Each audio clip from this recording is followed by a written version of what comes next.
The law is changing. The Care Act is coming. The Department of Health are reforming adult social care. Why are they doing this? Well, the government wrote a white paper called Caring for Our Future. It explains how older people and people with disabilities, mental health needs, and carers too should be supported and cared for by county councils like Surrey. It says that people should be supported in ways they choose, a very personalised service. People should have care that meets their needs. It should be planned well and meet agreed outcomes. Support should help people stay independent. It should be preventative. The government needed a law to make their ideas become real for people who live in England. This is the Care Act. The Act replaces lots of other care laws. Many were old-fashioned or confusing and needed to go. Importantly, the Act tells people how their care and support should be paid for in the future. In Surrey, we already work in lots of ways that meet the requirements of the Care Act. We have carers' personal budgets. We support people to have direct payments, to plan and organise their own support. We have deferred payments, allowing people who fund their own care in residential homes to pay for it after they've died. But there is still more to do, so Surrey County Council have put together a team of people to make sure we get it right. Assistant Director John Woods is working at the Department of Health, providing advice to those who are writing the instructions to go with the new law, and working groups made up of senior managers, social workers, information and financial specialists and people who use services and their family carers. What must they make happen? The Act says local authorities like Surrey County Council must work to ensure people's well-being is at the centre of everything they do. The council needs to be ready to provide support or information to all sorts of local people. This is called universal support. Well-being means all people, including carers, should feel happy about the way they are supported. They should feel safe, feel that their needs are being met, and that they can make their own choices day to day. Well-being is different for different people. The Act gives carers the same rights as the people they care for. Some people will only need advice or information. Others may need care. If they are a carer, they may need support to care for someone else. And it is the council's responsibility to make sure there are lots of good quality options for people to choose from. To make this all happen, the council and other organisations are going to have to work together. Organisations like the NHS, the police, public health or housing departments. The Care Act makes this law.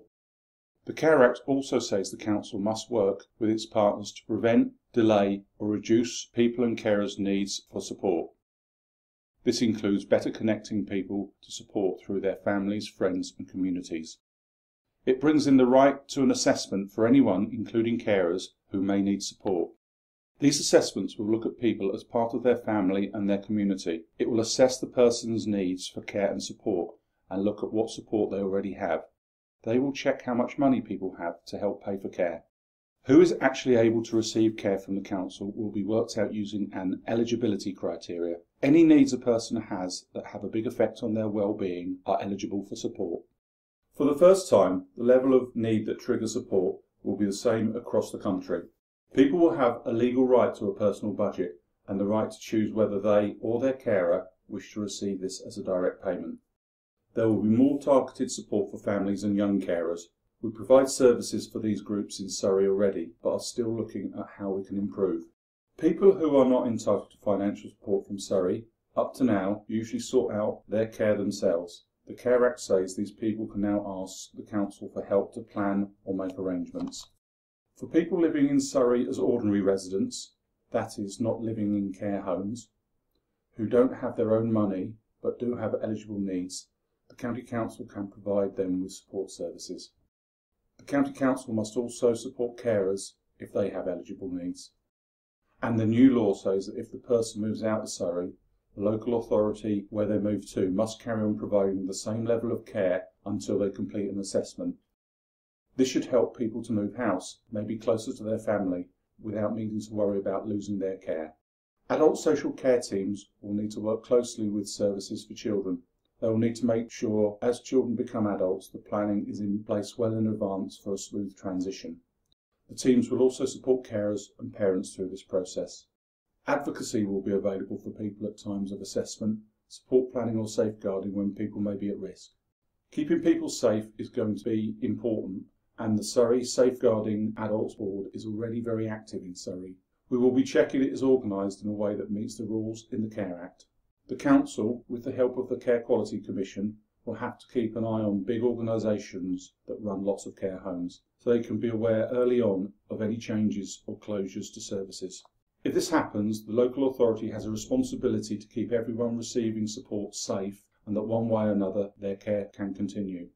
Professor Dilnot led a commission looking at the best ways for people to pay for their care. His recommendations are part of the Care Act. These changes in funding are complicated.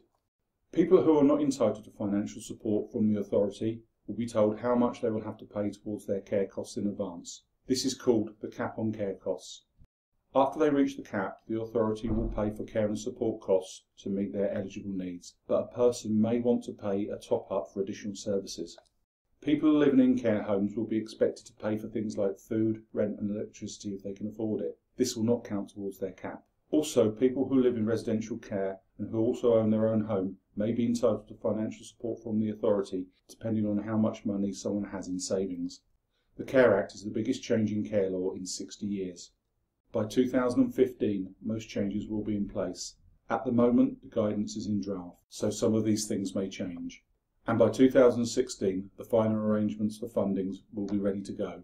We will be communicating lots more about the changes to residents, carers and staff over the next few months through a range of different methods. If you'd like to know more, link to Department of Health online Care Act fact sheets. Visit our website www.surreycc.gov.uk/Care Act or contact careact@surreycc.gov.uk.